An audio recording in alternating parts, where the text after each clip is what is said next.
Gravação iniciada, presidente.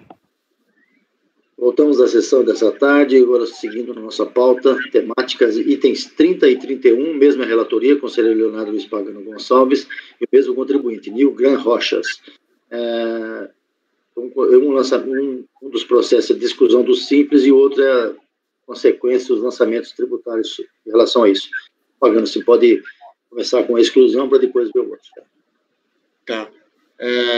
Só para deixar claro, esse primeiro processo da pauta, o 30, tá? Ele é uma exclusão do Simples conjuntamente com o auto de infração. E o item 31 da pauta é o auto de infração decorrente da exclusão do Simples, tá? Essa exclusão do Simples do item 30, ela é decorrente de prática reiterada. Eu vou passar a relatoria para vocês entenderem. Trata-se de recurso voluntário interposto face ao acordo proferido pela delegacia e decidiu manter o auto de infração e a exclusão da recorrente do Simples Nacional devido à prática reiterada de infração no período de 7/8/2014, disposta na Lei Complementar 123/2006, conforme previsto no inciso 5º do caput, concomitante com o inciso 1º e 2º do parágrafo 9º, todos do artigo 29. Infrações essas apuradas no auto de infração, juntada aos autos em epígrafe, e auto-infração objeto do processo administrativo final 2016-45. Parênteses.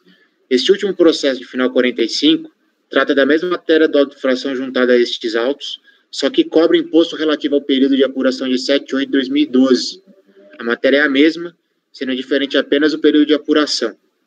Os efeitos da exclusão de ofício se deram a partir de 1/9/2014, impedindo nova opção pelo Simples Nacional para os próximos 10 anos seguintes, conforme disposto no parágrafo 1º e 2º do artigo 29 da Lei Complementar 123. Intimada do auto de infração e do auto declaratório de exclusão, a recorrente ofereceu manifestação de conformidade apenas contra o ADE, onde alega aqui, vamos lá. Eu vou pular porque depois a gente vai ver no voto.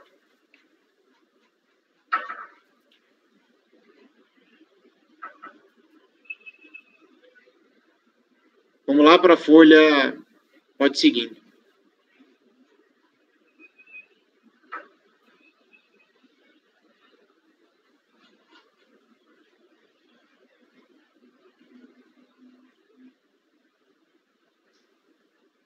Vamos pagar.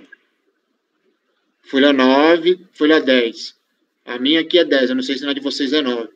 Em seguida, a DRJ proferiu acórdão afastando todas as alegações da recorrente, mantendo a exclusão do Simples Nacional, registrando a seguinte emenda. Ela interpôs recurso voluntário, repisando os mesmos argumentos da manifestação de conformidade. Pois bem, passa ao relatório. O recurso é tempestivo e possui os requisitos previstos na legislação, motivo pelo qual deve ser admitido.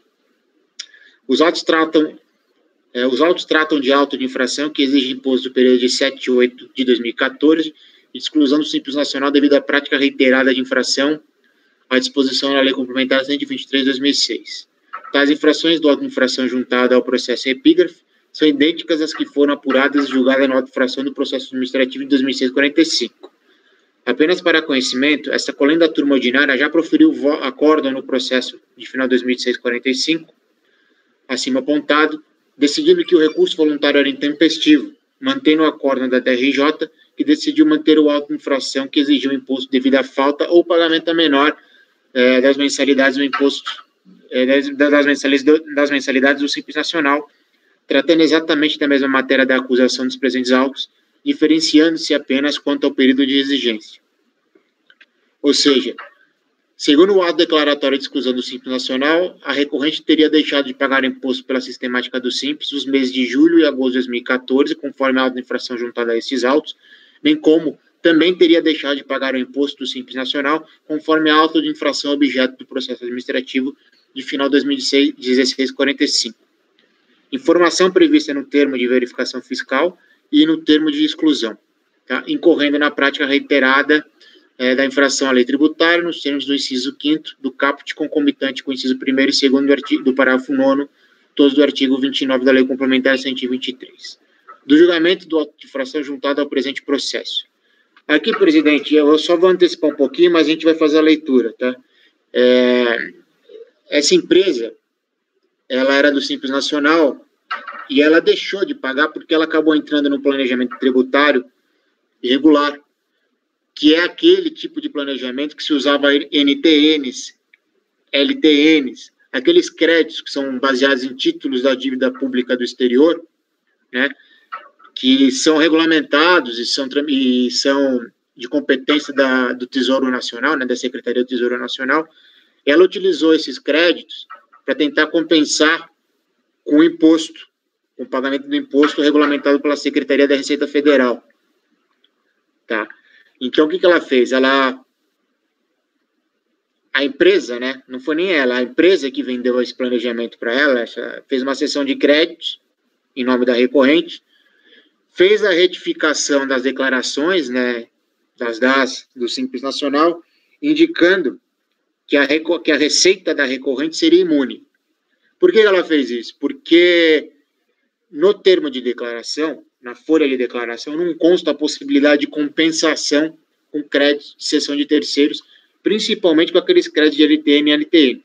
Então, o que ela colocava? Ela retificou as declarações, inseriu a informação de que a receita da recorrente era imune e, posteriormente, ia tentar fazer a compensação desses créditos, tá? Com os débitos tributários da recorrente. Mas vamos lá. Em relação ao julgamento do auto de infração constante nos autos em epígrafe, que exige o imposto do Simples Nacional dos meses 7, 8 e 2014 e deixou de ser pago devido a procedimento incorreto feito pela recorrente, o processo administrativo tributário 2016-45 tratou exatamente da mesma matéria, sendo diferente apenas o período de apuração, que lá era 7, 8 e 2012. Assim, por concordar com o que foi decidido naqueles autos e tendo em vista a identidade das matérias analisadas nos dois processos, utilizo o reacordo definitivo do processo administrativo proferido pela DRJ 2016-45 para fundamentar o meu voto. Presidente, eu posso ler para vocês entenderem a matéria de mérito? Ou já deu para entender que houve a reiteração? Porque o que acontece? No final, minha parte já deu. Eu não sei se algum conselheiro tem dúvida sobre isso. Acho que sim, não. Eu vou fazer a leitura porque talvez a matéria seja interessante. Se alguém não conhece como é que funciona esse mercado de NTN e tal, é interessante. Então vamos lá, rapidinho. Mas o final da história é o seguinte. Ela foi excluída por reiteração porque, primeiro, ela cometeu uma infração no processo que era de 2012, e agora ela cometeu novamente essa infração no auto de infração que é anexo a essa exclusão, que a gente está analisando agora. Aquele processo já foi julgado por nós, e o recurso foi decidido, o recurso foi declarado intempestivo, então ela perdeu o direito de defesa e foi mantida a decisão da DRJ naquele processo. Nesse aqui, eu estou julgando dos mesmos termos daquele outro processo, porque eu concordo com o que aconteceu no outro processo. Okay. E aí, teoricamente, ela teria reiterado a infração, o que ensejou a exclusão dela do Simples, tá? Eu estou explicando, mas eu vou ler aqui, se vocês quiserem, eu leio a matéria. Aqui vai tratar da matéria sobre a compensação dos créditos, tá? Não vai falar sobre a exclusão. Vamos lá. Trata-se de analisar lançamento relativo a Simples Nacional em razão da insuficiência do recolhimento por segregação incorreta de receitas, tendo em vista que a empresa apresentou declaração retificadora, informando que suas receitas estariam acobertadas por imunidade tributária e não logrou comprovar essa imunidade. Alega impugnante que os débitos exigidos pelo auto de infração teriam sido pagos, quitados através de processo de resgate de título da dívida pública externa junto à Secretaria do Tesouro Nacional através de processos administrativos. Mas, como não havia campo na PG-DAS para informar essa ocorrência, optou por adotar o procedimento de declarar como imunidade. Aduz, ainda, que referido procedimento de quitação dos débitos está amparado no artigo 1º, parágrafo único da Portaria da Secretaria da Receita Federal, 903 de 2002. Pois bem, a Portaria 903 de 2002 dispõe em seu artigo 1º, parágrafo único, que a Secretaria do Tesouro Nacional está apta a prestar serviço de arrecadação de que trata a Portaria da Secretaria da Receita Federal 2609 de 2001, nos casos de pagamento de receitas federais com recursos integrantes de conta única do Tesouro Nacional por meio do Sistema Integrado da Administração Financeira do Governo, o CEAF. E inciso 2, transferência de recursos para a conta única do Tesouro Nacional por meio do Sistema de Pagamentos Brasileiro, o SPB. Contudo, o artigo 2º da Portaria da Secretaria da Receita Federal 903 de 2002 ressalva que a utilização do CEAF para pagamento de receitas federais destina-se a órgãos ou entidades da administração pública federal integrantes da conta única do Tesouro Nacional e as pessoas jurídicas do direito privado que façam uso do CEAF nos termos do convênio firmados com a Secretaria do Tesouro Nacional. E pelo que consta dos autos, é impugnante que a pessoa jurídica de direito privado não firmou nenhum convênio com a Secretaria do Tesouro, não sendo possível, pois, que tenha utilizado o CEAF para pagamento das receitas federais. A impugnante também não trouxe aos autos nenhum comprovante de pagamento do imposto por meio da SPB, documento previsto no artigo 6º da Portaria 913 de 2002. O artigo 6º. O comprovante de pagamento do imposto por meio do HSPB estará disponível para impressão no endereço da Secretaria do Tesouro Nacional na internet, aqui está o endereço, a partir do dia seguinte ou ao da sua realização. Foram apresentados meros requerimentos dirigidos à Secretaria do Tesouro Nacional, nos quais um terceiro, para fins de quitação dos débitos da impugnante, autoriza o resgate do suposto crédito por ela adquirido. Tais requerimentos também foram anexados ao processo administrativo de final de 2012-97, cuja peça inicial, diga-se de passagem, é um pedido de abertura de procedimento administrativo formado pela Apex Consultoria Tributária Limitada e do qual se reproduz o seguinte trecho. Quanto à Lei 10.179, de 2001, citada nos requerimentos supra, cumpre observar que, em seu artigo 6º, ela prevê que os títulos referidos no seu artigo 2º, que são as LPNs, LFT, NTN, poderão ser utilizados para pagamento de tributos federais desde que vencidos. Ocorre que todos os títulos emitidos na forma dessa lei foram resgatados nos respectivos vencimentos, não havendo nenhum na condição de vencido. Ademais, os títulos emitidos na forma da Lei 10.179 de 2001 são todos escriturais, com registro eletrônico e não em cártula, e são todos emitidos no Brasil. Portanto, na prática, não há nenhuma hipótese de pagamento ou compensação de tributos com títulos públicos. A exceção se dá exclusivamente em relação ao pagamento de 50% do imposto territorial rural com título da dívida agrária, hipótese essa expressamente prevista no artigo 105 da Lei 4.504 de 64. Note-se ainda que títulos atingidos emitidos em papel e em moeda estrangeira não podem ser convertidos nos títulos referidos no artigo 2º da Lei 10.179 de 2001, que são a LPN, LFT ou NTN. Portanto, não se prestam para pagamento ou compensação de tributos federais. Tais impressos em moeda estrangeira são negociados fora do Brasil, só podem ser resgatados no exterior, por meio de agente pagador credenciado e na moeda de emissão.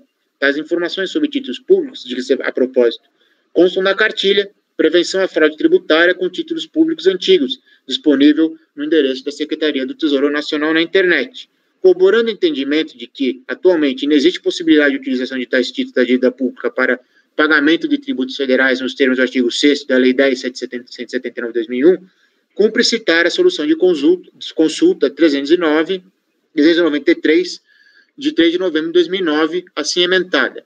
Eu vou ler só a parte que está em letra maiúscula. Utilização de títulos da dívida pública para pagamento de tributos federais, termos do artigo 6º da Lei 10.179 de 2001. Aqui vai falar que não pode, presidente. Vou te resumir a consulta, que senão a gente vai perder muito tempo. Aqui uma outra solução de consulta, 166, de 2012, que também vai no mesmo sentido. E aqui é mais específica ainda, que são normas gerais de direito tributário, o título da dívida pública externa. Também não existe essa possibilidade. Deixa eu ver até onde nós vamos. Como se vê, estou na folha 14 do meu voto, como se vê, os citados requerimentos da STN, a Secretaria do Tesouro, além de, por óbvio, não possuírem o valor probante pretendido pela interessada, também não podem ser tidos, por falta de previsão legal, como documentos que constituem confissão de dívida ou como instrumentos hábeis e suficientes para a exigência do crédito tributário, razão pela qual não há como acolher o argumento de que não haveria necessidade de lavratura do auto-infração.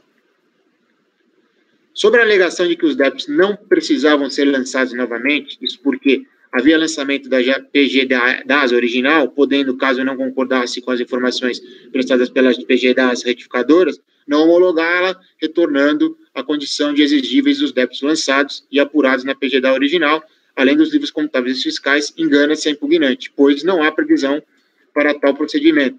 Por outro lado, a atividade do lançamento é vinculante e obrigatória nos termos do artigo 142, CPN. Portanto, tendo o autuante identificado falta de confissão de débitos, tendo em vista que a declaração original foi retificada, inclusive com a ocorrência de fraude, correto o lançamento para constituir o respectivo crédito tributário.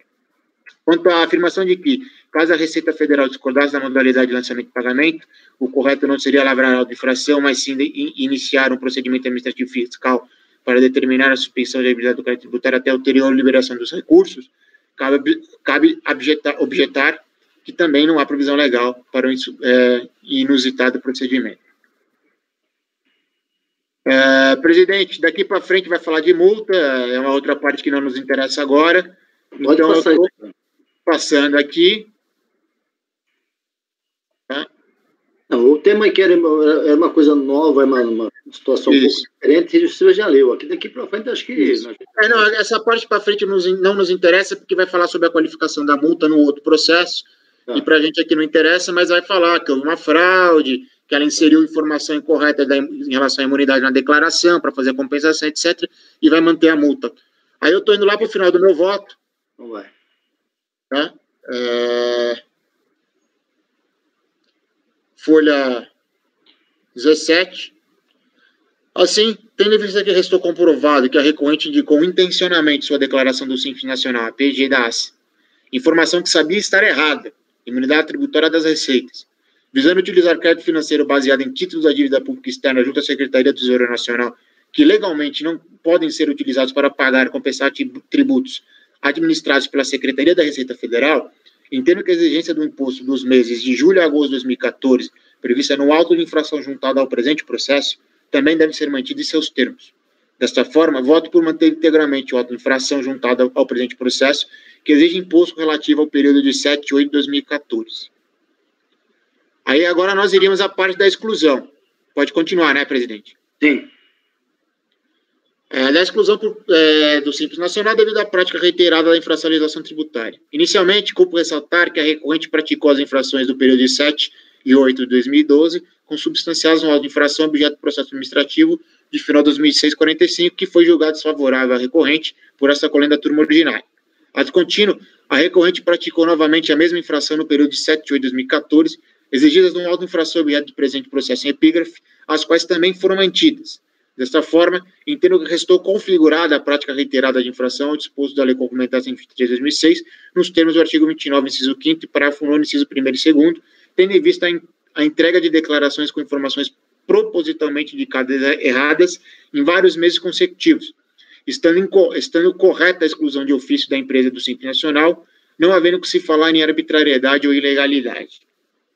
Quanto à alegação da recorrente de que, na exclusão do Simples Nacional, e o que o legislador infraconstitucional fez foi violar os princípios inseridos na nossa Constituição Federal de 1998, destinados a micro e pequenas empresas, tendo em vista a súmula CARF 02, esse tribunal não tem competência para afastar direito positivado sob pretexto e alegados vícios de ilegalidade e inconstitucionalidade. Ademais, como visto acima, a exclusão se deu com base na legislação posta no ordenamento jurídico. Pelo exposto e por tudo que consta processado nos autos, voto por conhecer e negar por meter recurso voluntário a exclusão do Simples Nacional. Só uma coisa aqui, presidente e demais colegas. O outro processo que a gente vai ver de auto de infração, ele vai tratar dessa mesma infração, que é decorrente dessa exclusão do Simples, só que lá vai estar de 9 de 2014 a 12 de 2015, ela fez exatamente o mesmo procedimento também de compensação, tá? Então, teoricamente, teria o final de 2012, esse processo e aquele outro. São 3 processos sobre a mesma infração. Então, se alguém tem dúvida sobre a prática reiterada, nós temos um processo que foi julgado definitivamente, esse agora que a gente está julgando, e tem mais um outro também. Pagano, me diga uma coisa, nesse processo que você acabou de relatar, existe a exclusão do Simples e existe o lançamento, a auto-infração. Tá. Esse processo foi um pouquinho complicado para entender, eu demorei bastante, mas depois que entendeu foi fácil. Tá, e depois temos auto de infração e a exclusão, nesse aqui. Tá, você primeiro falou do auto de infração, mas depois falar da exclusão. Nós vamos votar primeiro a exclusão, porque é outra consequência desse primeiro fato, né? Se você excluiu... eu fui obrigado a votar o auto de infração, porque como a infração é de prática reiterada, eu tive que analisar essa infração também, né? Porque senão, entendeu? Se realmente existiria a prática reiterada. Tá. Bom, a proposta do relator, então, em função da prática reiterada, sobre a qual ele dissertou de forma bastante profunda, parabéns pelo voto, excluindo o contribuinte do Simples Nacional e mantendo os lançamentos que foram decorrentes, inclusive, dessa situação. Alguém quer se manifestar com a palavra? Vamos tentar ser bastante simples nas manifestações. Todo mundo entendeu bem? Então vamos lá. Marco. Presidente, foi tranquilo para mim a matéria, já teve outra fiscalização sobre o mesmo norte, até. Então, acompanho o relator. Evandro? Acompanho o relator. Júnior? Com o relator. Iágaro? Com o relator, esse assunto da Apex aí é muito famoso aí, né? Paula? Com o relator. Luciano? Acompanho o relator. Também unânime. Julgamento encerrado, excluído o simples, mantido a exclusão e mantido os lançamentos. O item 31, Pagano, vamos lá. O item 31 é o lançamento decorrente dessa exclusão.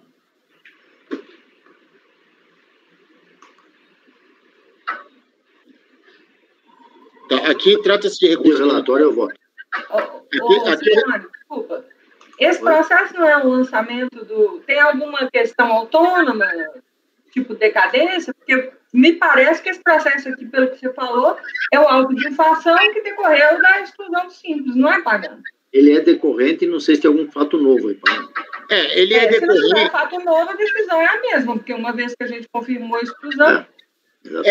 Ele é decorrente, só que ele tem dois pontos assim que a gente talvez tenha que analisar. A multa qualificada, porque aqui a gente vai analisar a infração, né? Porque ele é decorrente, e aí do mês 9 de 2014 a 12 de 2015, o lançamento ele foi imputado multa qualificada e responsabilidade solidária da Apex e do sócio da Apex também.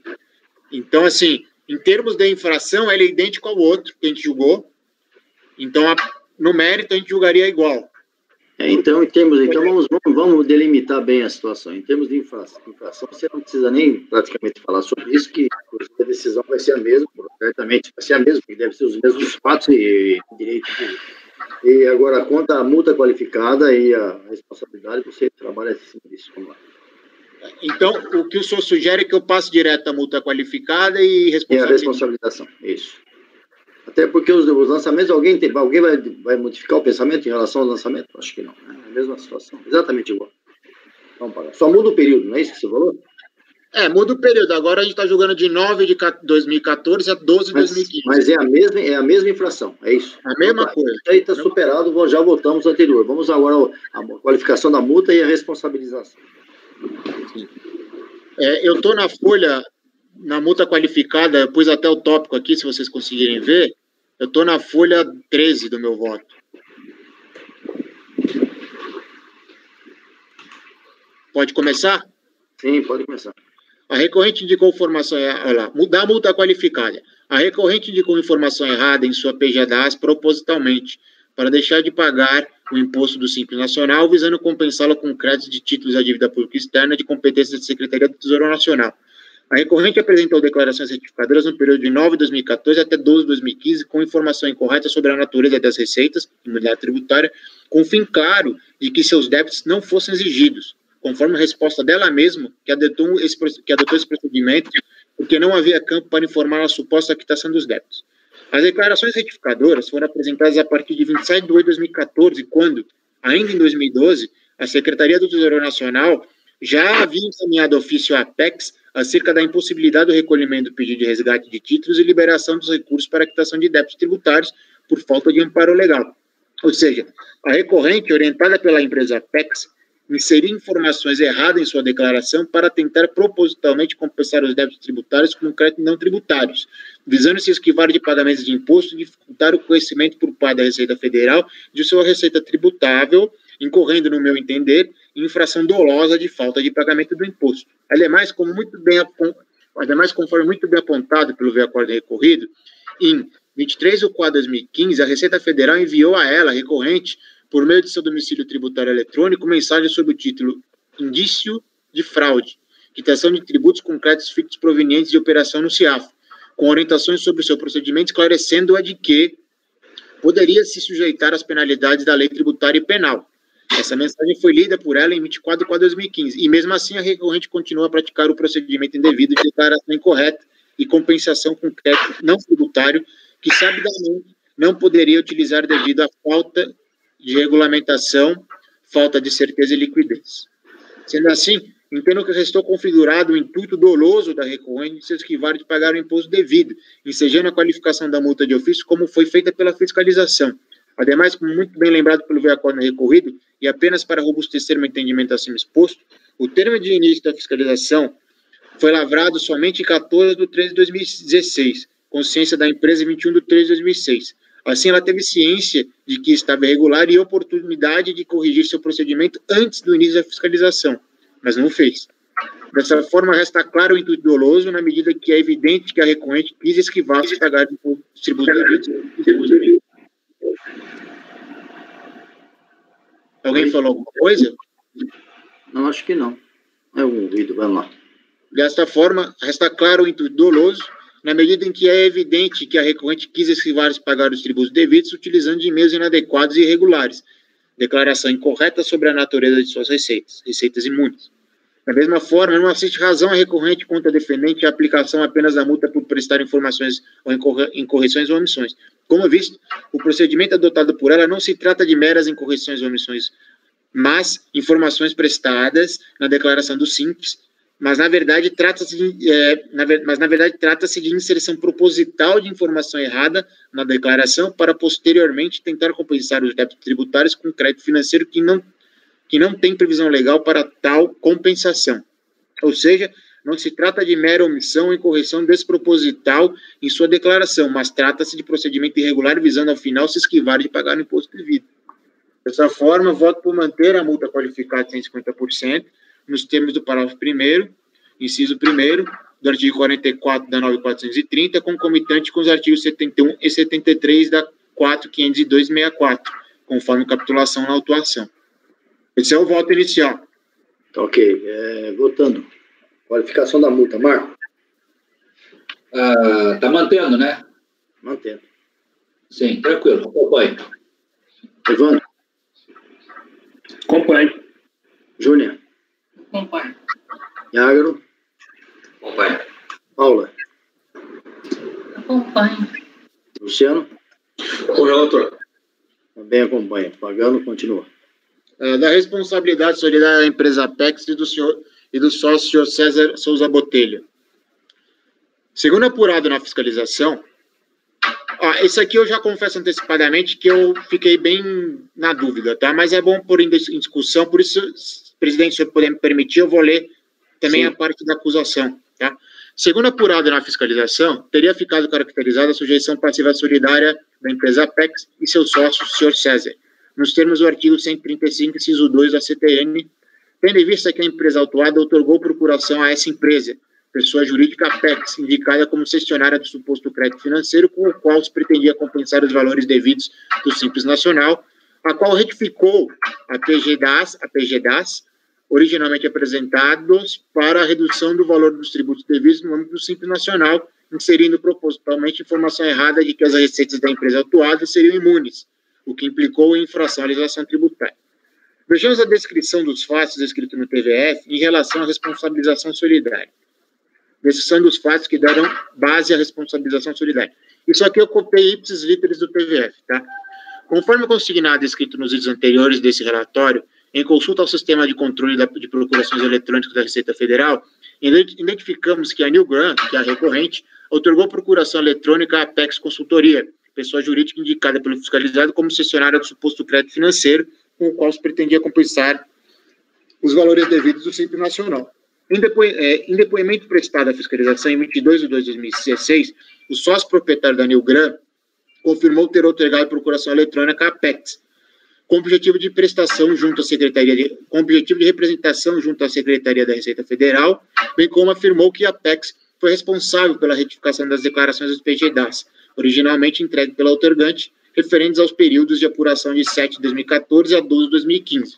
Conforme visto, os PGDAS originalmente apresentados pela fiscalizada foram retificados pela Apex no exercício do mandato otorgado pela New Grant, com vistas a excluir os valores dos tributos devidos no âmbito do Simples Nacional, inserindo a falsa informação de que suas receitas oferidas estavam sob o mando da imunidade tributária, o que configurou infrações à legislação tributária. Notadamente, a Apex, ao inserir informação falsa nas declarações retificadoras do Simples Nacional do fiscalizado, atuou com infração à lei, submetendo-se, assim, ao disposto no inciso 2 do artigo 135 do CTN, pelo que prevê, deve ser incluída no rol de responsáveis solidárias pelo crédito tributário constituído de ofício, e face, inclusive, de sua autuação em conluio.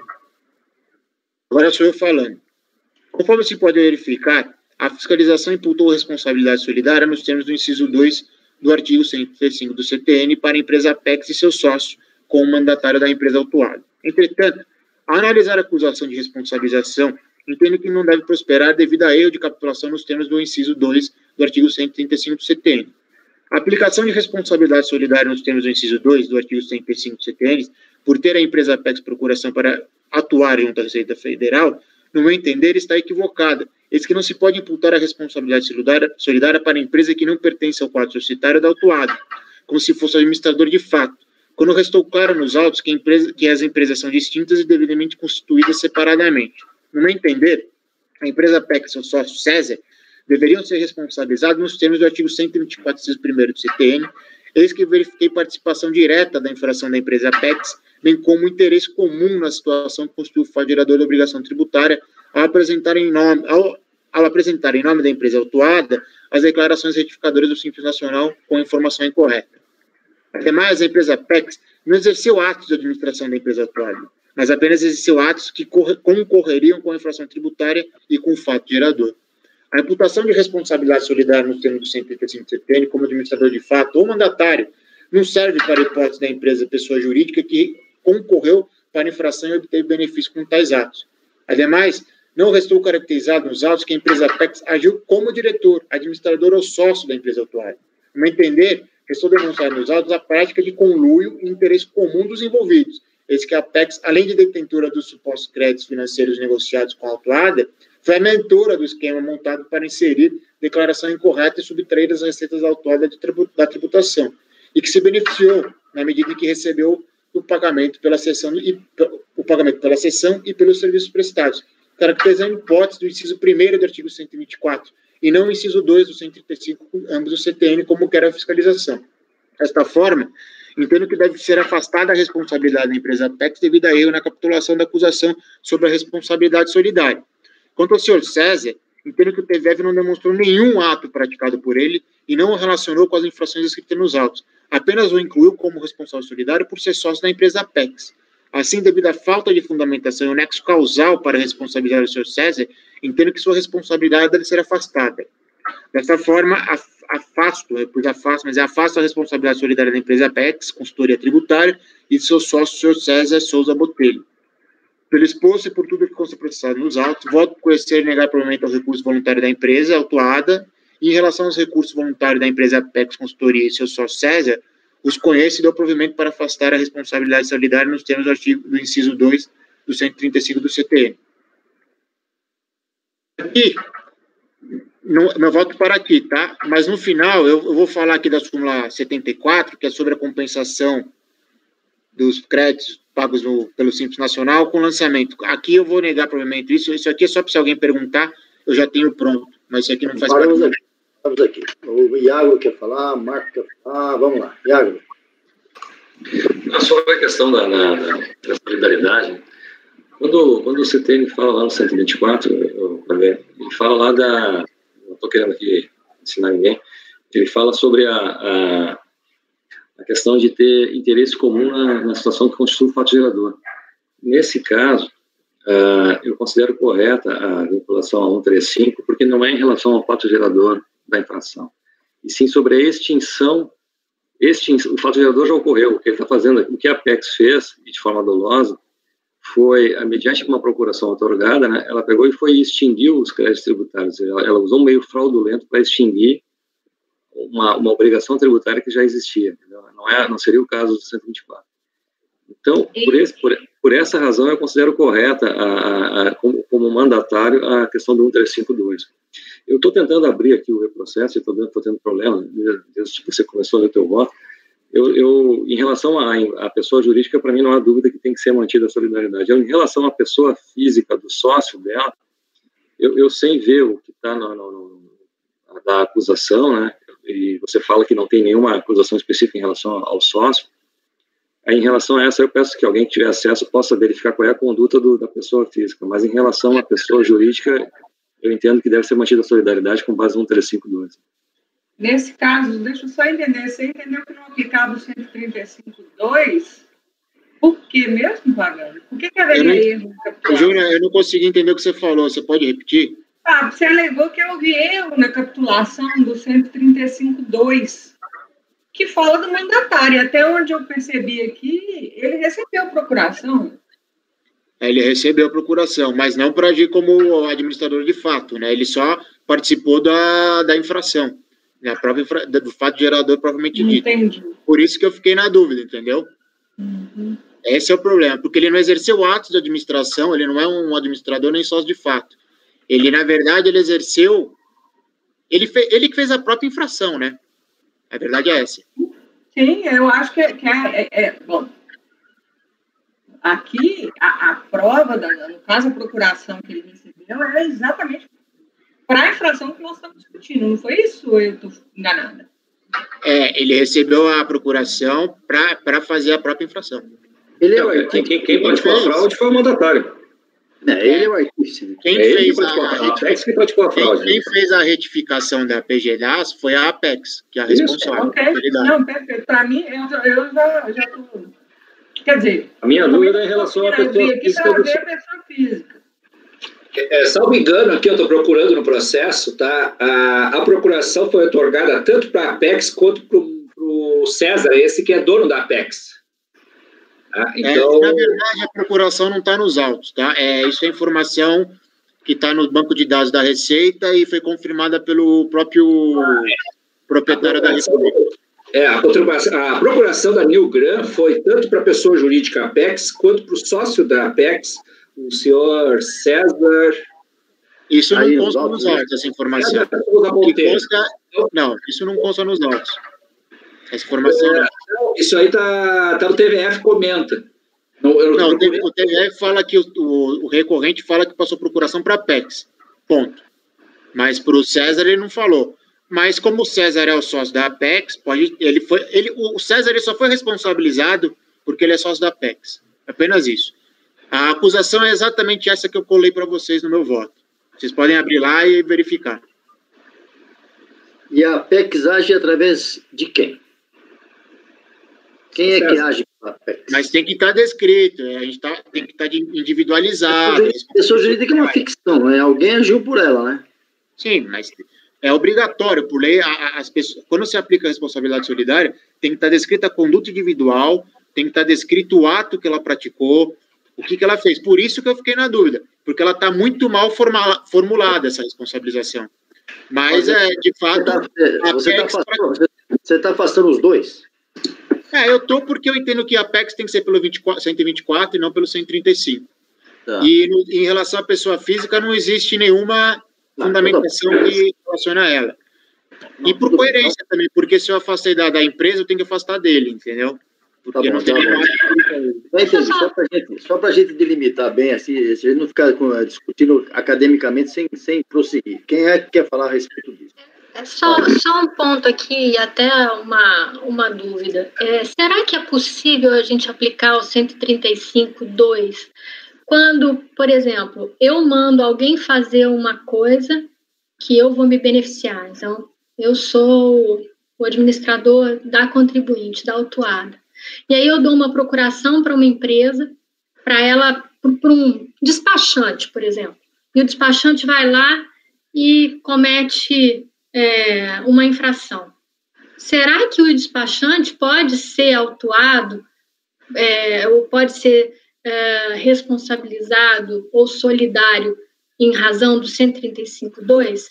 Acho que não. E aí eu acho, pensando aqui bem, que o Leonardo tem razão em afastar a aplicação do 135.2 nesse caso, porque quem mandou a Apex praticar uma infração foi o próprio administrador da empresa, ele que deveria ter sido responsável.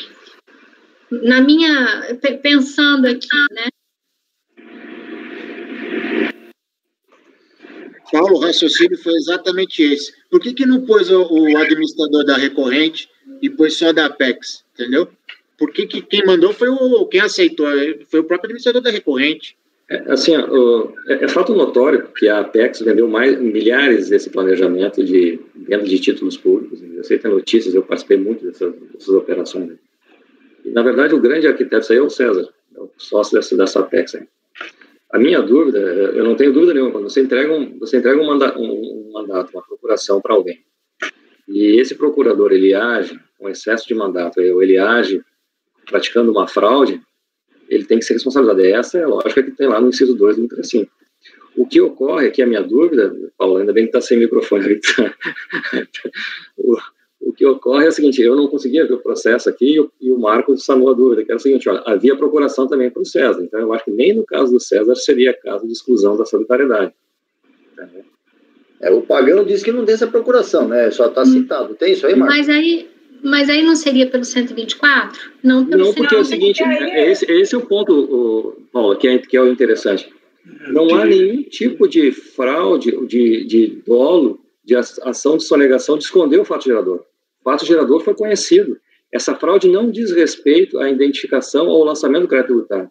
Essa fraude foi perpetrada para a extinção da obrigação, que é uma fraude de uma compensação que não existe, que não é possível. Essa é a fraude. A fraude não tem vinculação com o fato gerador. Em nenhum momento aqui se discute o fato gerador que gerou as obrigações principais que foram extintas com os títulos fraudulentos. Mas aí isso serve para o argumento da multa qualificada. Mas para a ligação do nexo com a responsabilidade solidária, eu não vejo como, entendeu? Não, tu não pode. Eu acho que a gente força um pouco a barra aí de entender como administrador. Eu não sei. Não, o 124 está usado para fato gerador. A decisão de praticar o fato ilícito foi do administrador, do próprio contribuinte. Tudo bem que ele contratou alguém para praticar exatamente o ato, né? Mas a decisão, e quem administrava, e quem falou, olha, eu quero praticar esse ato ilícito aqui, foi o próprio administrador. Mas aqui, Paulo, a gente está falando de solidariedade. Então, significa que as duas pontas estão sendo responsabilizadas. Você está querendo colocar como se fosse para responsabilizar só quem está mandando. Ou quem está ordenando. E nesse caso, o que você está dizendo é que nessas situações de fraude, excesso de poder, um mandatário será solidariamente responsável. Entendeu? Eu estou entendendo. Você está falando assim, mas por que você está responsabilizando o terceiro? Devia responsabilizar quem está mandando. Mas quem está mandando está sendo responsabilizado também. Nós chegaremos à situação... Não, mas não pelo 135. De cada vez. Pagano, deixa o Iago se manifestar. Se nós chegarmos nessa... Se nós levarmos ao limite essa posição, o inciso 2 do 35 não tem aplicação. Sim. Nem acho. Gente, a inteligência do CTN aí é chegar no mandatário e colocar ele no polo passivo.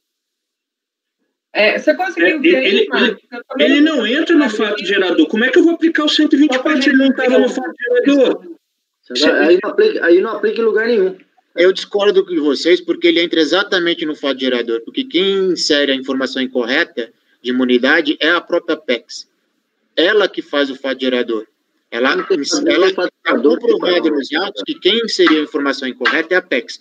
E quem tenta compensar os créditos indevidos com o imposto da recorrente é a própria Apex. Na verdade, na minha opinião, ela está diretamente relacionada ao fato gerador. E ela teve benefício. E ela não faz parte da empresa recorrente. Então, é por isso que, na minha concepção, ela se enquadra muito mais no 124, porque ela que praticou e teve benefício, sem ser ela a contribuinte, ou seja, o sujeito passivo do imposto. Ela recebeu um mandato para procurar, para praticar o ato. Então, isso já enquadra no 135, inciso 2. Ela recebeu um mandato para praticar o ato. Na minha opinião, não. Bom, tudo bem. Bom, vamos lá. Bom, já discutimos bastante. Existe um 35. Né? Vamos lá, vamos acalmar, porque senão não vamos resolver nada, né? Já está mais do que discutido, a gente não... Ou alguém pede vista para discutir melhor, ou vamos ter que votar, não podemos ficar aqui outras horas nesse processo, né? Acho que está bem colocado, pagando o relator, é o ponto de vista dele, os demais já se manifestaram. Eu só vou ler aqui para fins de gravação até, né, para ficar bem caracterizado, porque a gente está falando do artigo, né? O 124, que o Pagano faz a referência, diz exatamente o seguinte, 124.1. São solidariamente obrigadas as pessoas que têm interesse comum na situação que constitui o fato gerador da obrigação principal. E o 135.2, que o Iago reportou, diz o seguinte, 135, esse artigo 135, são pessoalmente responsáveis pelos créditos correspondentes a obrigações tributárias resultantes de atos praticados com excesso de poderes ou infração de lei, contrato social ou estatutos. 2. Os mandatários, prepostos e empregados. Acho que ficou assim, bastante claro o que é uma coisa e o que é outra. Né? Agora, cada um que decida no seu voto. E outra coisa, o 135.2 é pessoalmente. Pessoalmente. Significa o quê? As pessoas que trabalham em nome da empresa, não a outra empresa, que não faz parte do contrato social. É por isso que está equivocado. A jurisprudência do tribunal, até do CARF é assim. Quantas vezes... O STF não é. O STF é também. Não, bom, gente, vamos... Eu coloco pessoalmente responsável como solidário. Eu vou adiantar que eu quero pedir vista. Ah, então tá bom. Acho que é bastante prudente. Então vamos ter que votar. Sabemos que podemos modificar o voto, então não há muito comprometimento nesse sentido. O propósito do relator, então, é afastar... Bom, nós já votamos a multa qualificada, já mantivemos, e agora na responsabilização solidária. Marco. Presidente, só para esclarecer, eu vou divergir do relator, além dos motivos que já elencaram, tá? A princípio, nos autos aqui, só tem a procuração da Apex. Só que... Não bate com o que o Pagano falou, né? Oi? Bate com aquilo que o Pagano relatou. A princípio, nos autos, só tem a procuração da Apex. Mas, de qualquer maneira, como houve uma qualificação da multa, tá? Não podemos atribuir, isso aqui é uma posição que eu já tenho batido, principalmente na época das sessões presenciais, saudosas sessões presidenciais, não tem como definir uma responsabilidade, um dolo, por uma pessoa jurídica. Há uma pessoa envolvida. E aqui é notório, também, até pelo relato do TVF, que o sócio proprietário da Apex é que gerenciava todos esses contratos, essas oportunidades, entre aspas, aos contribuintes de tentar pagar menos imposto do que o devido. Então, isso é latente até por uma declaração, tem um depoimento do sócio da recorrente aqui, a empresa que está sendo autuada, a Nilgran, que todo o tratamento, toda a negociação foi direto com o César, que é sócio proprietário da Apex. Então, nesse caso aqui, para mim, ele age, tá? O César age em nome da Apex, tá? Pessoalmente, ele atua como a pessoa que transpõe as ideias da Apex e age por ela. Então, não tem como nós deixarmos ele incólume, tá? Até porque houve uma qualificação da multa. A questão aqui, nem vou entrar no mérito, mas era um caso assim de mostrar que o contribuinte recolheu, entregou as declarações e depois veio a Apex numa senso de oportunidade, ofereceu o serviço de retificar essas declarações, declarando imunidade, tudo. Então, tudo isso aí eu vou divergir para manter os dois no polo passivo, da responsabilidade tributária, tanto a Apex quanto o César. Tá. Ok, continuando, Evandro. Aqui eu vejo em várias decisões nossas a gente buscar a verdade material, a verdade dos fatos aqui. Né? Isso aqui é notório, esse esquema, né, de vendas desses títulos, que foi o César, sócio da empresa ali, que montou, gerenciou e oferecia esse esquema às outras empresas. Agora que ficar procurando filigranas para te afastar ele do polo passivo, agora eu venho dizer, isso aqui eu acho um absurdo, eu acho injusto. Né? Quem pratica toda a fraude aqui, a gente buscar detalhezinhos, filigranas, para poder afastá-lo do polo passivo. Se não há procuração, há declaração ali, que você pode responsabilizar o sócio, o César. Né? Então, nesse caso, eu divirjo do relator. Júnia.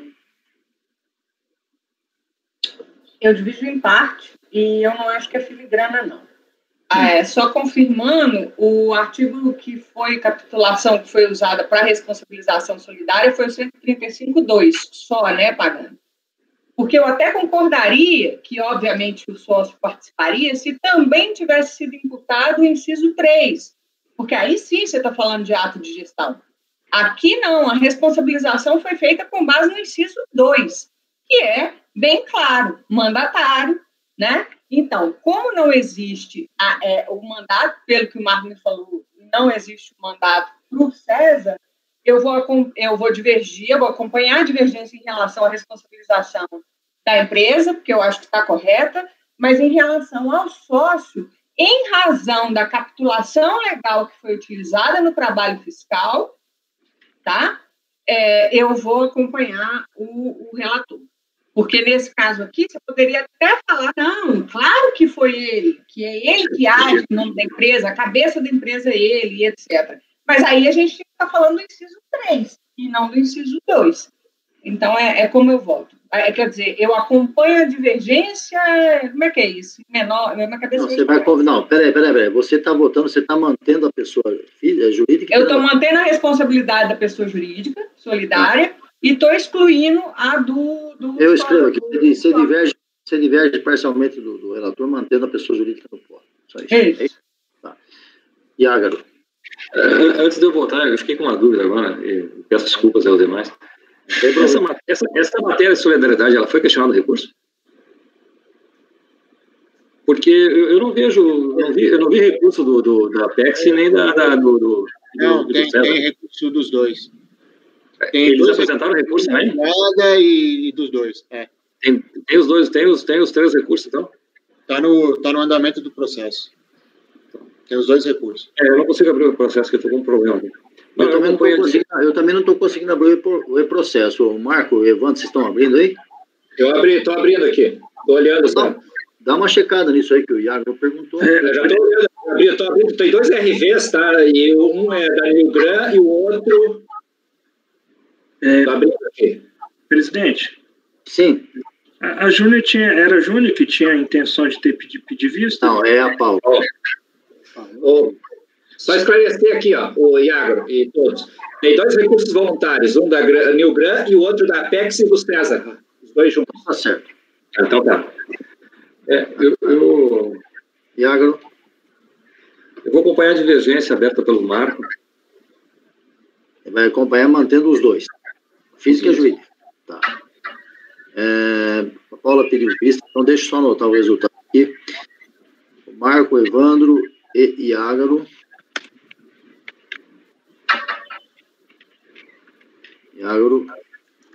Divergiram para que mantivesse a imputação da pessoa física e da pessoa jurídica.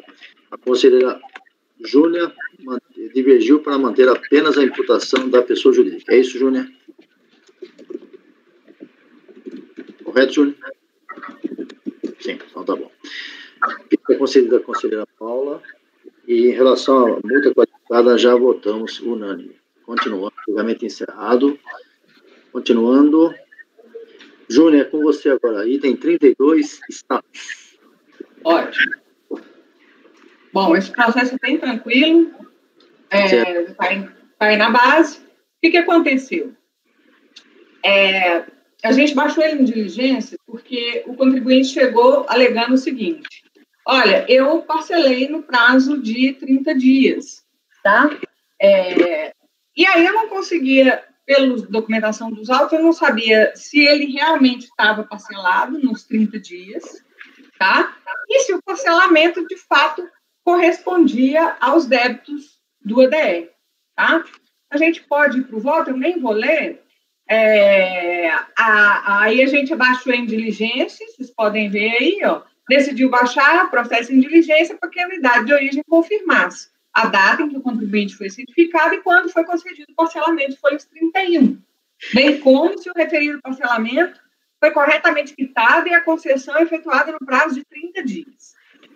Aí, em resposta, ela fala que se deu em 16/9, afirma que o parcelamento foi negociado em 9/10, portanto, dentro do prazo de 30 dias, mas que ele não, o débito constante do parcelamento não era o único débito que motivou o ADE, que existiam mais 2 débitos. Aqui, ó, apesar da diligência referir, porque realmente eu só perguntei do parcelamento, tá? Relaciona débitos apurados na sistemática. Tais débitos estiveram incluídos em parcelamento nos períodos que foi anterior à exclusão e depois posterior à exclusão, mas no período da exclusão, tá? E nem nos 30 dias eles estavam parcelados. Essa última negociação foi informada às folhas 32. Verifique-se assim, pelo relatório de diligência inscrito, embora o parcelamento de folhas 31 tenha sido concedido no prazo de 30 dias de ciência da ADE, este mencionava também outros débitos que não se encontravam parcelados nesse período. Em fase de esforço, né, provimento ao recurso. Alguém quer se manifestar? Proposta da relatora negar provimento.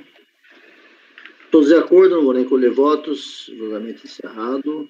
Item seguinte. Paula, sua vez, tem 3 processos do mesmo contribuinte. Não sei se os temas são iguais, se você quer fazer um de cada vez. 4. São 4 processos. 4? Então, o outro deve estar em outro lugar aqui. Isso. Esse primeiro, ele é um pouco mais complexo e ele é diferente dos demais. A minha proposta aqui, se a gente quiser já ir para o 34, o 35 e o... Deixa eu ver aqui qual que é o outro nome. O outro número. 57. Isso. Se a gente... 57. Então, a gente podia ir para o 34, 35 e 57, que eles são... É o mesmo voto, e até porque o recurso do contribuinte é o mesmo recurso, apesar dos lançamentos serem diferentes, mas ele acaba não impugnando o lançamento e traz outras matérias. Pode ir, então vamos a esses daí. Bom, então vamos direto para o voto, no voto número 34, as folhas 6. Preliminarmente, faz-se necessário avaliar a tempestividade do recurso voluntário interposto em 21 de novembro de 2017, como se verifica pelo carimbo aposto no referido documento. Tens que foi emitida intimação postal encaminhada ao endereço da hora recorrente com aviso de recebimento recebido em 19 de 10 de 2017, tá? As folhas 241, foi quinta-feira. Dessa feita, o prazo para interposição do recurso voluntário iniciou-se em 20 de outubro de 2017, sexta-feira, encerrou-se em 20 de novembro de 2017, segunda-feira. Logo, o recurso voluntário seria intempestivo. Ocorre que 20 de novembro é feriado estadual no Rio de Janeiro, em homenagem à consciência negra, o que alargou o prazo para interposição do recurso voluntário até o dia 21 de 11 de 2017, sendo a defesa, portanto, tempestiva. Observa-se, contudo, equívoco nos argumentos da defesa da recorrente, o que não obsta a constatação da tempestividade do recurso, porque ela disse que dia 21 aqui, ela trocou as datas. Então, na verdade, em princípio, eu tinha até pensado que esse recurso seria intempestivo com base no recurso da recorrente, mas depois eu fui olhar o calendário para confirmar, e aí eu percebi que a recorrente tinha cometido um erro e o recurso, então, ele é tempestivo. Do litígio. Finge-se a discussão única e exclusivamente a alegação de nulidade do auto de infração por ser decorrente de um procedimento de fiscalização iniciado por termo de início de procedimento fiscal nulo, em virtude de vício material. Alega a recorrente que o termo de início de procedimento fiscal não indicou a data de término de sua validade, e por não ter sido renovado após 120 dias, prazo de validade legal, esse teria perdido sua eficácia, comprometendo todos os outros atos administrativos dele decorrentes. E aí eu trago aí a alegação da recorrente. Destaca-se que a recorrente não questionou tal fato em sua impugnação e tampouco apresentou qualquer outro argumento em sede de recurso voluntário para refutar os fundamentos do lançamento efetuado pela fiscalização ou do acórdão recorrido. Por esse motivo, não é possível conhecer das alegações de nulidade suscitadas pela hora recorrente, vez que não foram devidamente impugnadas, conforme determina o artigo 17 do Decreto 70.235/72, restando, portanto, preclusas. Nos termos do referido dispositivo legal, o não questionamento da matéria perante a delegacia de julgamento importa em sua preclusão, impedindo esse conselho de examinar. Mas, ainda que entendêssemos fosse possível conhecer dessa matéria nesse momento processual, por ser questão de ordem pública ou matéria de fato, verifica se as alegações da recorrente não merecem prosperar. Isso porque o termo de distribuição de procedimento fiscal à folha 2 indica as prorrogações de prazo de validade do procedimento fiscal em comento, o que afasta o argumento da recorrente. Nota-se que, conforme o referido documento, todas as prorrogações do termo estão disponíveis na internet, conforme determina a portaria RFD 1687 de 2017. Aí eu trago esse documento que está, inclusive, acostado aos autos. Diante do exposto, eu voto por não conhecer do recurso voluntário. Aí a gente pode entender que a matéria de ordem pública, né, vai negar provimento, talvez. Mas eu não estou conhecendo. Proposta da relatora daí, não conhecer. Estou aberto para discussões. Um minutinho, por favor. Porque eu fui pegar água e aí eu pedi. Estava morrendo de sede.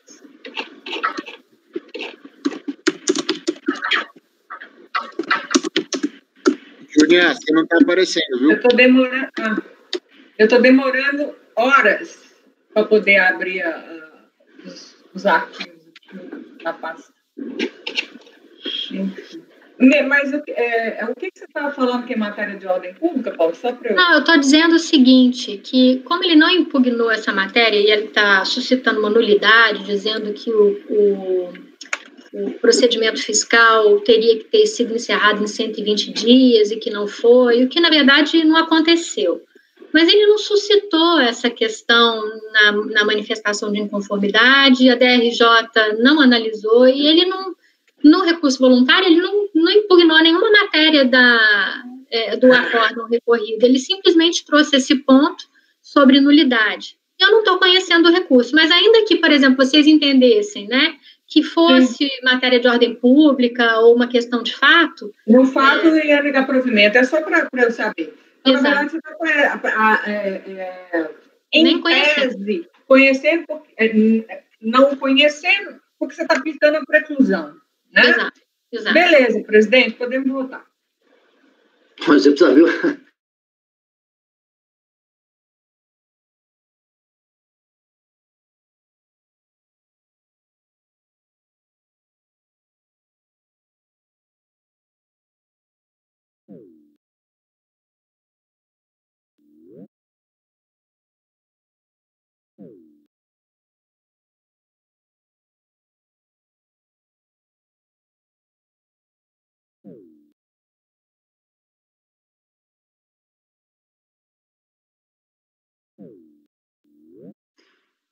Todo mundo caiu aqui. Vocês estão aí me vendo?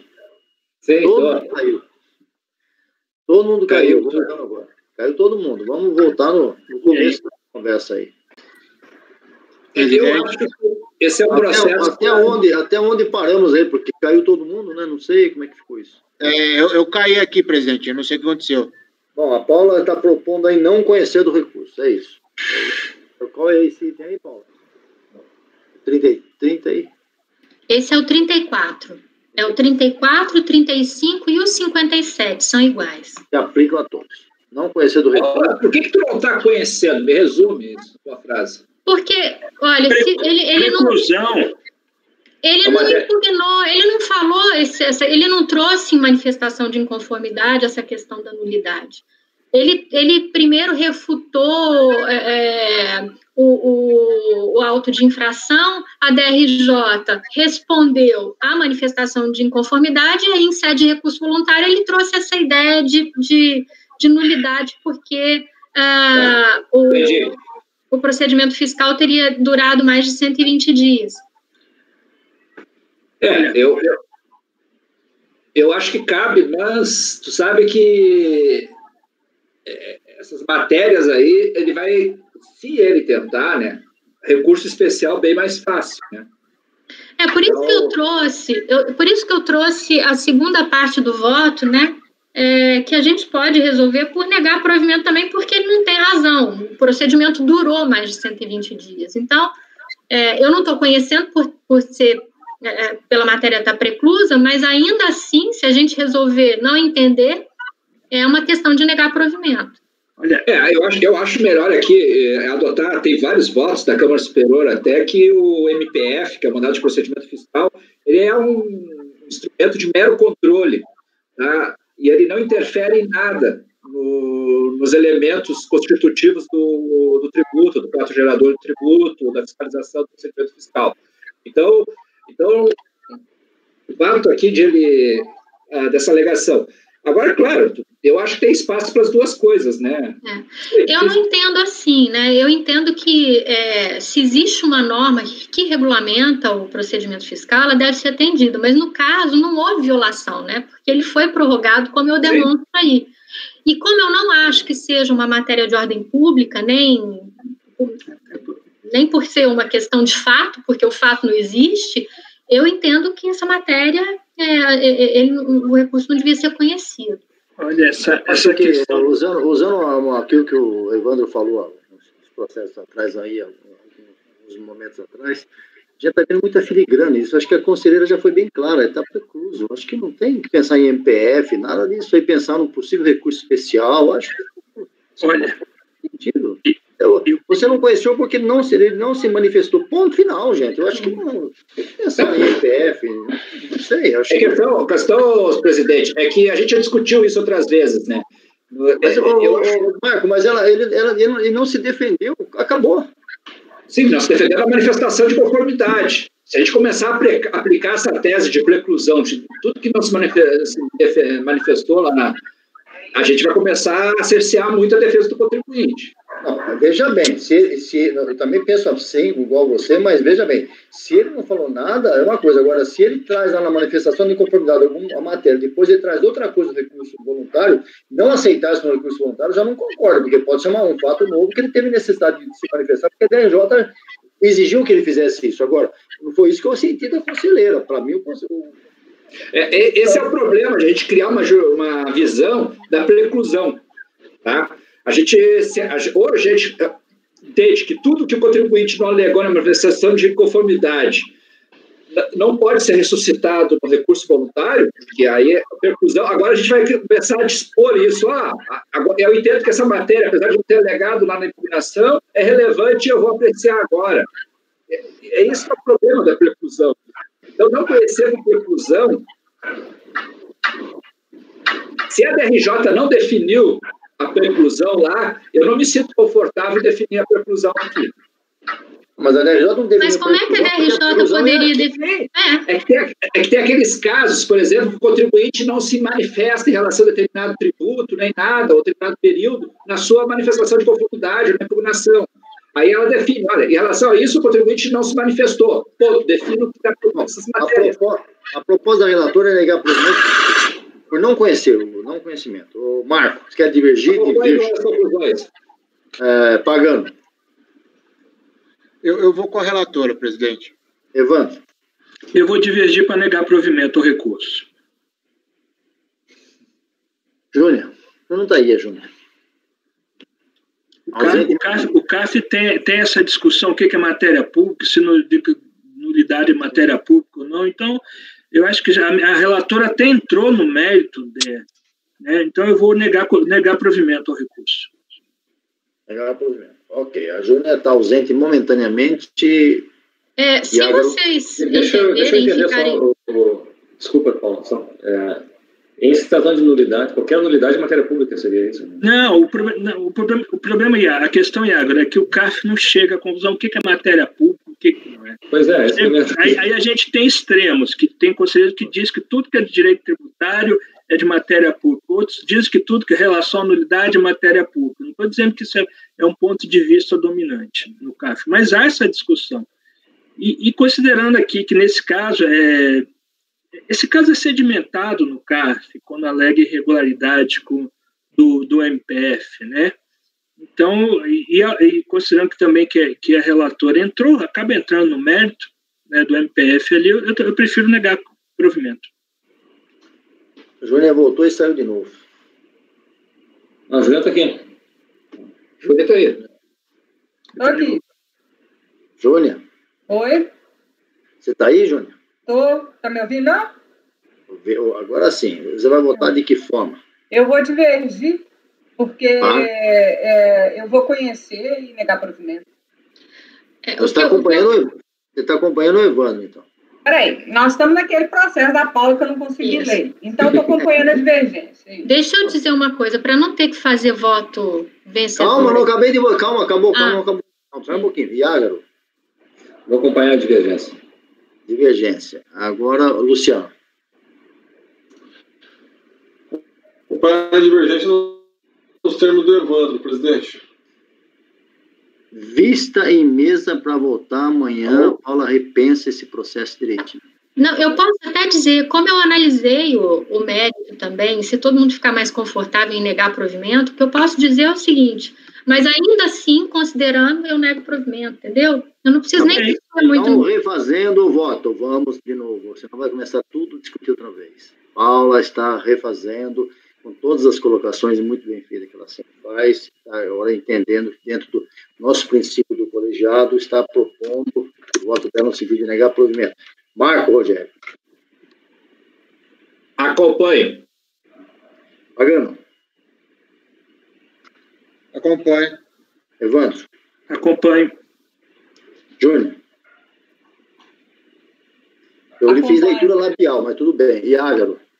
Acompanho. Luciano? Luciano, você está ruim com sua internet, mas tudo bem. Eu também acompanho, então, unânime. Eu acompanho.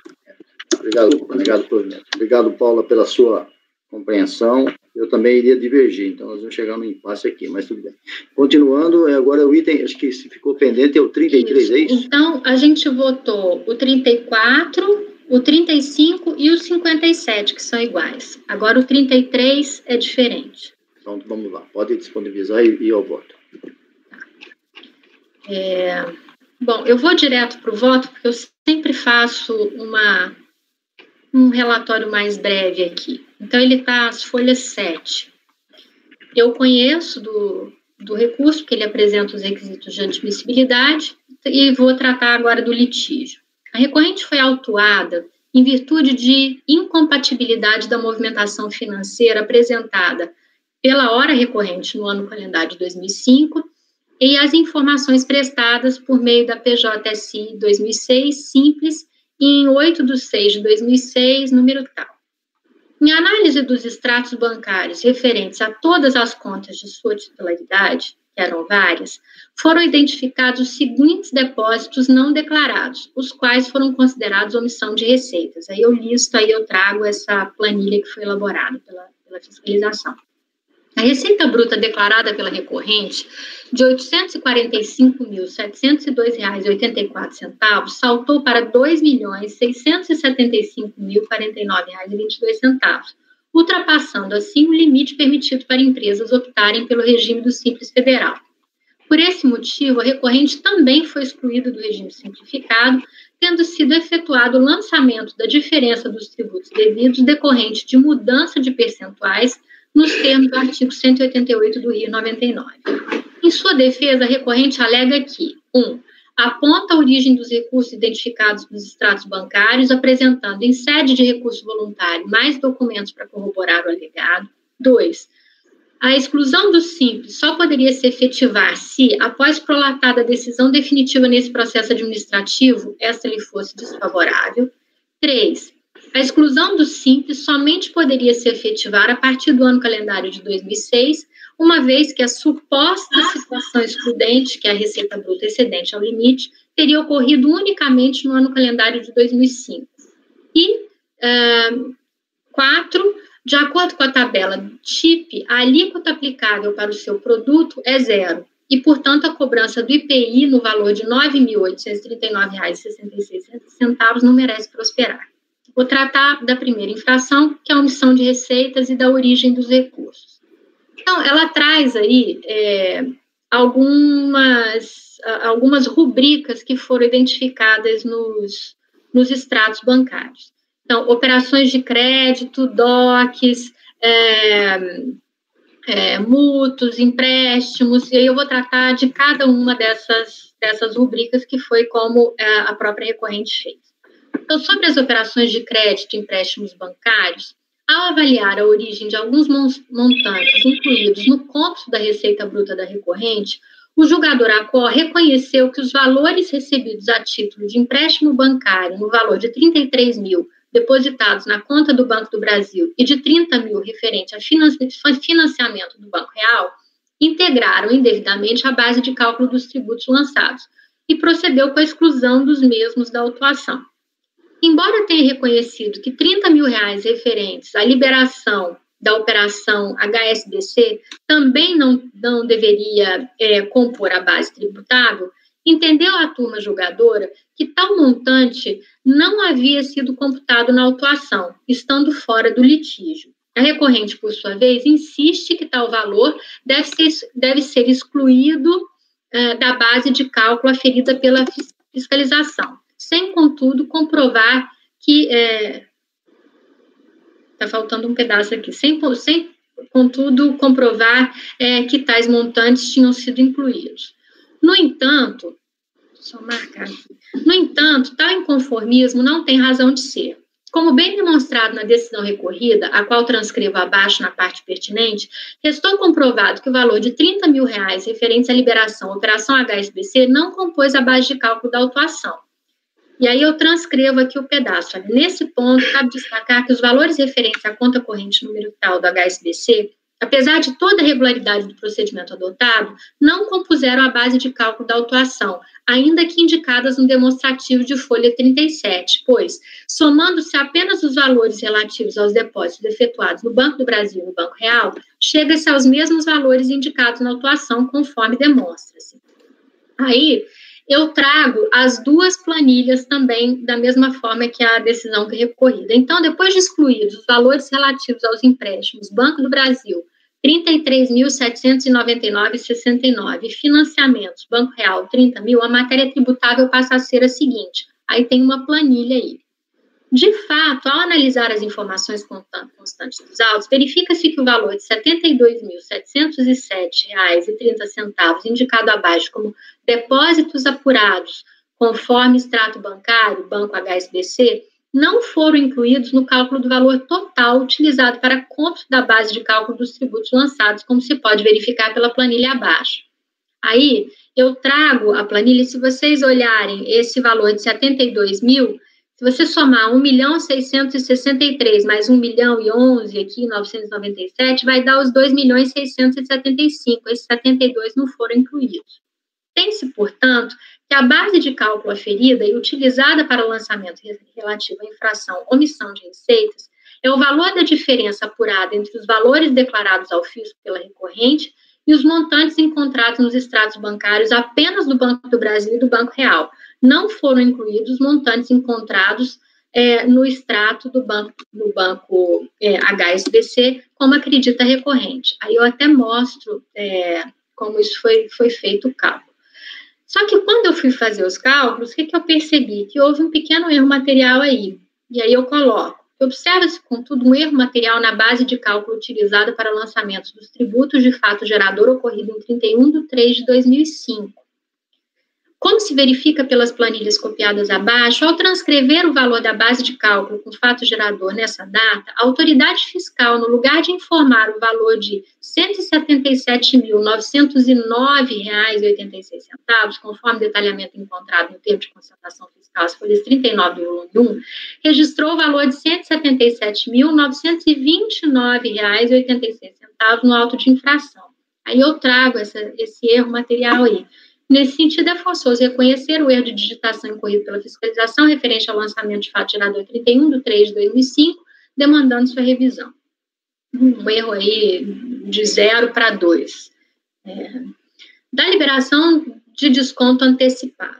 A recorrente insiste em seu recurso voluntário que os valores indicados nos extratos bancários como LIB diz que é antecipado se referem à antecipação de recebíveis pelos bancos, constituindo empréstimos garantidos por títulos da própria recorrente.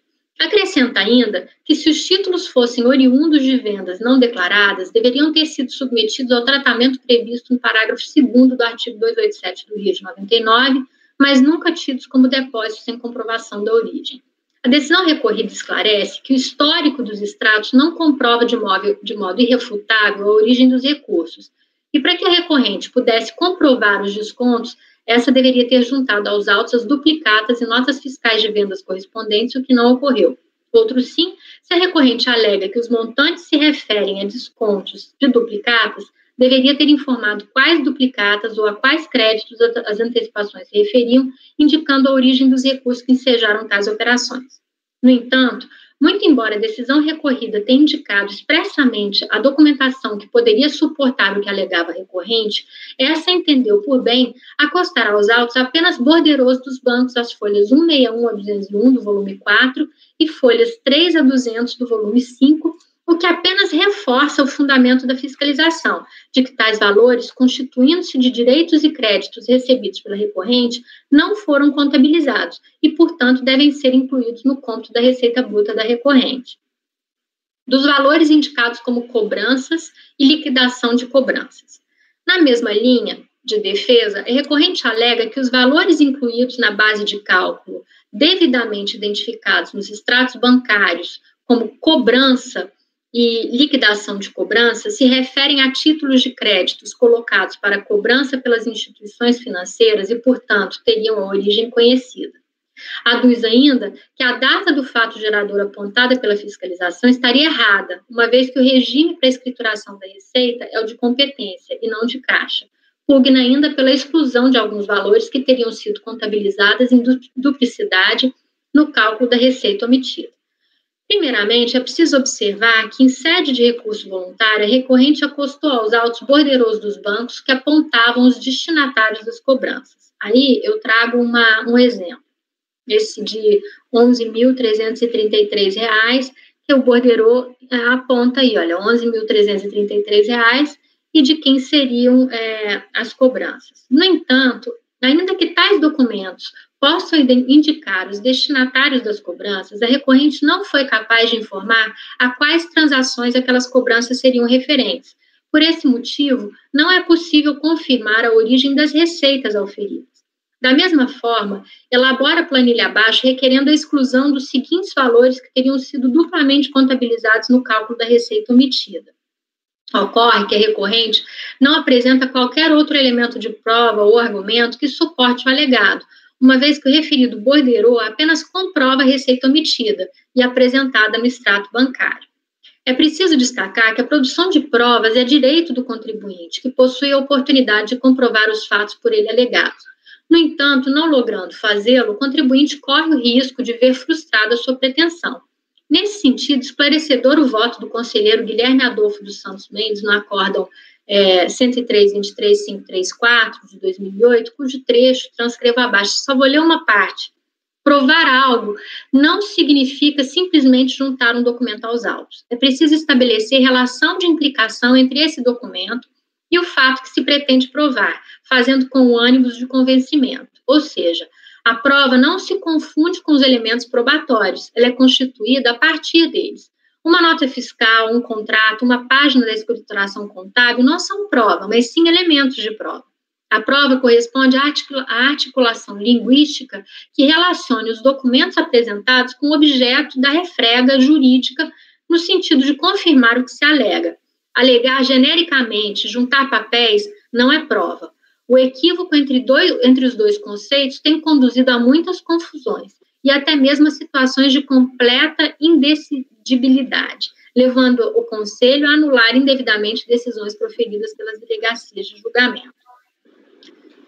Cabe à defesa, portanto, constituir a prova pela precisa articulação dos elementos e não o contrário. Por fim, cumpre salientar que o lançamento decorrente de omissão de receita previsto no artigo 42 da Lei 9.430 de 96 atendeu expressamente o disposto no parágrafo 1º da norma, que determina que o valor das receitas ou dos rendimentos obtidos será considerado auferido ou recebido no mês do crédito efetuado pela instituição financeira. Paula? Oi. Desculpe interromper, o presidente caiu há poucos segundos aí da sessão e ele pediu em off aqui dar um intervalo, porque acho que caiu tudo, não sei se é a internet ou a residência, então eu vou pedir gentilmente que tu pare o voto aqui, depois retome a leitura E pedir para Isaías, então, parar a gravação e vou dar 5 minutos de intervalo aí. Isaías? Gravação finalizada, presidente.